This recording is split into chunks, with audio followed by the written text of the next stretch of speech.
নমস্কাৰ বন্ধুসকল, বৰ্তমান মই পিঠাগুটি চাহ বাগিচাত আছোঁ আৰু পিঠাগুটি চাহ বাগিচাৰ যি অফিচ, সেই অফিচৰ কাষত আছোঁ আৰু মোৰ বেক চাইডে আপোনালোকে কৰম পূজাৰ তোৰণ এখন বনোৱা আপোনালোকে দেখিব পাইছে। সন্ধিয়া হৈছে, হয়তো অলপ আন্ধাৰ দেখিব পাৰে, কিন্তু তোৰণ এখন সাজিছে। 14 তাৰিখে কৰম পূজা হ'ব। দ্বাদশ বাৰ্ষিক কৰম পূজা উদযাপন কৰিব লৈছে পিঠাগুটি চাহ বাগিচাত। অসম চাহ মজদুৰ সংঘ আৰু পিঠাগুটি লংবৈ চাহ বাগিচাৰ প্ৰাথমিক গোট আৰু দিৰাই চাহ বাগিচাৰ লগতে বৃহত্তৰ পিঠাগুটিবাসী ৰাইজে খুব সুন্দৰকৈ এই কৰম পূজা পাতিবলৈ লৈছে। গতিকে আপোনালোকক এই প্ৰস্তুতিৰ বিষয়ে অকণমান দেখাবলৈ চেষ্টা কৰিম, ভাল লাগিব। এতিয়া আগবাঢ়ি যাওঁ বন্ধুসকল। এই পিঠাগুটি চাহ বাগিচাৰ যি প্ৰেক্ষাগৃহ বা এই কৰম পূজাৰ যি মূল তোৰণ, এই তোৰণখন দেখাইছোঁ আৰু এই তোৰণৰ সন্মুখতে আছোঁ আৰু এই ভাইটি দুজনক লগ পাইছোঁ।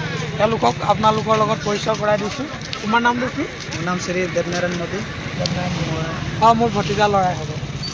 আৰু এফালে আৰু এজন ভাইটি আছে। তোমাৰ নামটো? ৰামানুজ কি? ৰামানুজ স্বপ্ন। এতিয়া পঢ়ি আছা নেকি?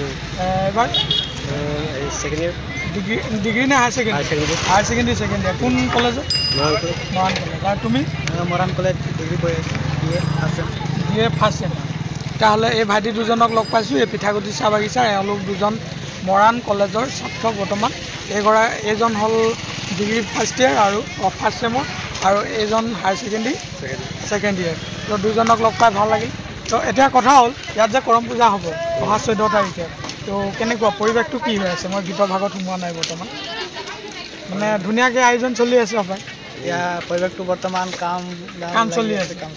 তো ইয়াত ভালকৈ বনাই আছে। এতিয়া ইয়াত গায়কো আহিব বুলি কৈছে। এবাৰ কোন আহিব? মণ্টু কুমাৰ বুলি কৈছে। মণ্টু কুমাৰ ক'ৰ হয়? এইটো মৰাণৰ হয়। মৰাণৰ হয়। তাৰমানে শিল্পী আহিব 14 তাৰিখ নিশা ভাগত সাংস্কৃতিক সন্ধিয়াৰ অনুষ্ঠানত মণ্টু কুমাৰ মৰাণৰ পৰা আহিব, শিল্পী হয়। তো ৰাইজক অকণমান জনাই দিছোঁ, অহা 14 ছেপ্টেম্বৰ দিনা যি কৰম পূজাৰ সাংস্কৃতিক সন্ধিয়াৰ অনুষ্ঠান হ'ব, তাত অসমৰ জনপ্ৰিয় শিল্পী মণ্টু কুমাৰ ডাঙৰীয়া আহিব সাংস্কৃতিক সন্ধিয়াৰ বিশেষ আকৰ্ষণ হিচাপে। গতিকে যিসকল মোৰ ভিউৱাৰ্ছে এই ভিডিঅ'টো চাই আছে, তেওঁলোকক অৱগত কৰাইছোঁ যে অহা 14 ছেপ্টেম্বৰ দিনা সাংস্কৃতিক সন্ধিয়া যি কৰম পূজাৰ যি সাংস্কৃতিক সন্ধিয়াৰ অনুষ্ঠান হ'ব, এই সাংস্কৃতিক সন্ধিয়াৰ অনুষ্ঠানত আহিলে আপোনালোকে বিশেষ আকৰ্ষণ হিচাপে অসমৰ জনপ্ৰিয় শিল্পী মণ্টু কুমাৰ ডাঙৰীয়াৰ যি গীতৰ শৰাই উপভোগ কৰিব পাৰিব, তাৰে কামনা কৰিলোঁ। এতিয়া গীতৰ ভাগলৈ আগবাঢ়ি যাওঁ। গীতৰ ভাগত সোমাই আহিলোঁ আৰু আন্ধাৰ হৈছে বৰ্তমান, সন্ধিয়া লাগিলে। এনেধৰণৰ কাম কাজ চলি আছে, আপোনালোকক অলপ দেখাম। এয়া চাওক, এয়া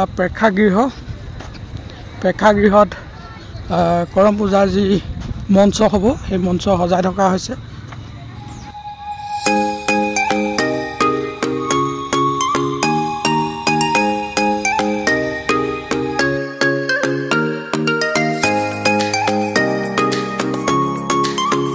বন্ধুসকল, এই পিঠাগুটি চাহ বাগিচাত যি দ্বাদশ বাৰ্ষিক কৰম পূজাৰ আয়োজন কৰা হৈছে আৰু এই কৰম পূজাৰ যি প্ৰস্তুতি চলি আছে, তাৰ এই প্ৰস্তুতিৰ সময়ছোৱাত মই এই সন্ধিয়া সময়ত পিঠাগুটি চাহ বাগিচাত আছোঁ আৰু এই কৰম পূজাৰ যি আখৰাস্থলী হ'ব বা মঞ্চ হ'ব, এই কাষতে আছোঁ।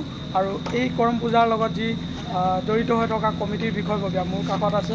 এফালে আছে আপোনাৰ সন্তোষ চোৰাং, উপসভাপতি, আৰু কাষতে আছে পৰশুৰাম মোদী ডাঙৰীয়া, তেখেত হৈছে এই কৰম পূজা ভাগীৰ সাধাৰণ সম্পাদক। গতিকে দুজনৰ লগত চিনাকি কৰাই দিছোঁ। আৰু এফালে কৰ্মতী কিশোৰী কেইগৰাকী আছে। এতিয়া আমাৰ এই উপসভাপতি ডাঙৰীয়া যি শ্ৰীযুত সন্তোষ চোৰাং ডাঙৰীয়া আৰু পৰশুৰাম মোদী ডাঙৰীয়া আছে সম্পাদক। দুইজনৰ পৰাই আপোনালোকক জনাবলৈ বিচাৰিম এই পূজা ভাগি কেনেধৰণৰ আয়োজন হৈছে আৰু অহা যি 14 ছেপ্টেম্বৰ হ'ব, এই 14 ছেপ্টেম্বৰৰ দিনা কেনেধৰণৰ কাৰ্যসূচীবিলাক হ'ব তেওঁলোকৰ পৰা অলপ জনাব বিচাৰিছোঁ। অকণমান জনাওকচোন মোৰ ভিউৱাৰ্ছসকলক। প্ৰথমতে কেনেধৰণৰ আয়োজন হৈছে? সন্মানীয় অসম চাহ মজদুৰ সংঘ পিঠাগুটি আৰু লংবৈ শাখা গোট, প্ৰাথমিক গোট আৰু অসম চাহ কৰ্মচাৰী দিৰাই চাহ বাগিচা প্ৰাথমিক গোট উদ্যোগত বৃহত্তৰ পিঠাগুটি বাকী ৰাইজৰ সহযোগিত আমাৰ দ্বাদশ কৰম পূজা উদযাপন কৰিবলৈ লোৱাত আমাৰ এতিয়া বৰ্তমান যা যোগাৰ মোটামুটি হৈ গৈছে। এতিয়া আমাৰ এই যি মণ্ডপৰ যি আমাৰ আখৰা হ'ব, আখৰাত কাম চলি আছে। আজি ৰাতিৰ ভিতৰত কাম শেষ কৰিব পেণ্ডেল কমিটিয়ে। আৰু আমাৰ যি ষ্টেজ আছে, ষ্টেজৰ কাম সম্পূৰ্ণ আমাৰ ষ্টেজৰ কাম সম্পূৰ্ণ শেষেই হ'ল।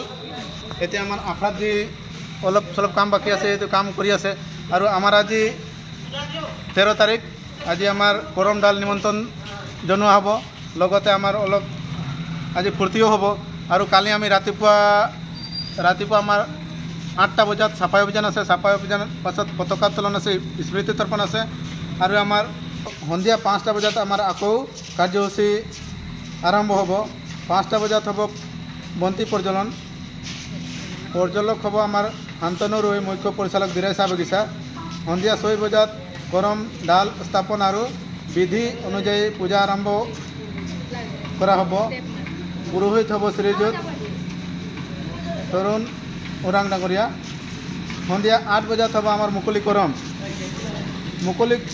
কৰমত উদ্বোধক হ'ব শ্ৰীযুত সুনীল কৰোৱা বিশিষ্ট সমাজকৰ্মী লংবৈ চাহ বাগিচাৰ আৰু সন্ধিয়া হ'ব আমাৰ 9 বজাত স্থানীয় শিল্পীসকলৰ দ্বাৰা সাংস্কৃতিক সন্ধ্যা উদ্বোধক আছে আমাৰ শ্ৰীযুত গীতা হৰপাল প্ৰাক্তন জিলা পৰিষদ এইখিনি আছিলে আমাৰ 14 তাৰিখৰ দিনা কাৰ্যসূচী বিৱৰণী পাঠ আৰু আমাৰ মানে শিল্পীও মতা হৈছে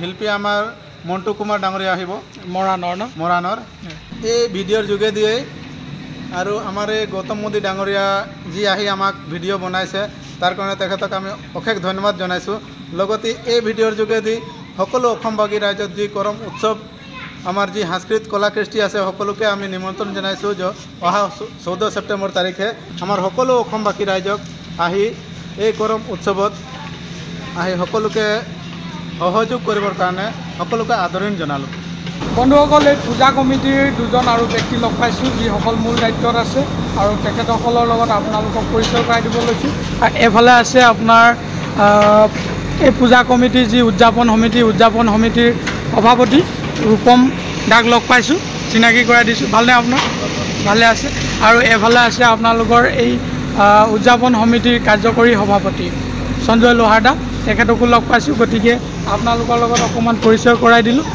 ৰূপম দা কেনেধৰণৰ হ'ব পূজা ভাগি আমি প্ৰস্তুতি পূজা চলি আছে খুব তাৎক্ষণিকভাৱে আমাৰ এইটো সিদ্ধান্ত লোৱা হ'ল অসম সেৱা কৰ্মচাৰী সংঘ আৰু অসম সেৱা মজদুৰ সংঘৰ মুখ্য সচিবত আমাৰ 12তম কৰম পূজা উদযাপন কৰিব লৈছোঁ তাৎক্ষণিকভাৱে সিদ্ধান্ত লোৱাৰ আমাৰ এতিয়া বৰ খৰতকীয়া হৈছে আৰু কামবোৰ আমাৰ এয়া আকাৰটো বনাই আছোঁ লাগি আছে মানুহ জেচিবি এতিয়া আমাৰ এয়া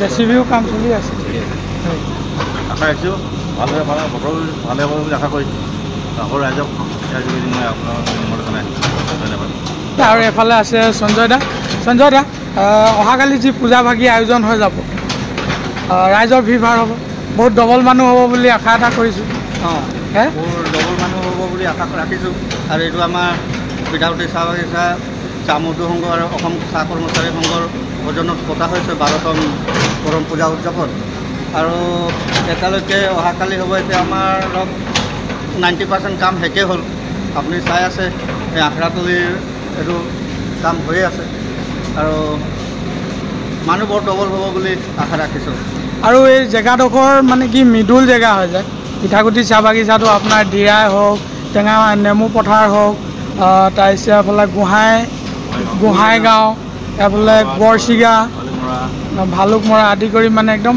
মিডল পইণ্ট হৈ যায় গতিকে যথেষ্ট মানুহ হোৱাৰ সম্ভাৱনা এটা আছে আৰু আগতো আহিছোঁ ইয়াত বহুত বেছি মানে জনসমাগম হোৱা দেখিবলৈ পাওঁ তো বন্ধুসকল এই পূজা সমিতিৰ যি মূল বিষয়ববীয়াসকলৰ লগত অকণমান আপোনালোকক পৰিচয় কৰাই দিলোঁ ভাল লাগিল আৰু মোৰ এই ভিডিঅ'ৰ যোগেদি আপোনালোক সকলো ভিউৱাৰ্ছক যিসকলে কৰম পূজা ভাল পায় বা এই কৰম পূজাৰ অনুষ্ঠানত অংশগ্ৰহণ কৰি ভাল পায় তেওঁলোক যদি ইচ্ছা কৰে আহিব আৰু ধুনীয়াকৈ ইয়াক কৰম পূজা ভাগি উপভোগ কৰিব পাৰিব তাৰে কামনা কৰিলোঁ আৰু যিমান দূৰ সম্ভৱ হ'ল কেনেধৰণৰ প্ৰস্তুতি চলিছে থুলমূলকৈ আপোনালোকক দেখাবৰ কাৰণে চেষ্টা কৰিলোঁ ভাল লাগিলে গতিকে আশা কৰিছোঁ আপোনালোকে ভাল পাইছে গতিকে প্লিজ লাইক এটা কৰিব আৰু ভিডিঅ'টো শ্বেয়াৰ কৰি দিব কেনে হৈছে কমেণ্ট এটা কৰিব আৰু নতুন এটা ভিডিঅ' অহালৈকে আজিৰ ভিডিঅ'টো ইমানতে সামৰণি মাৰিছোঁ গুড নাইট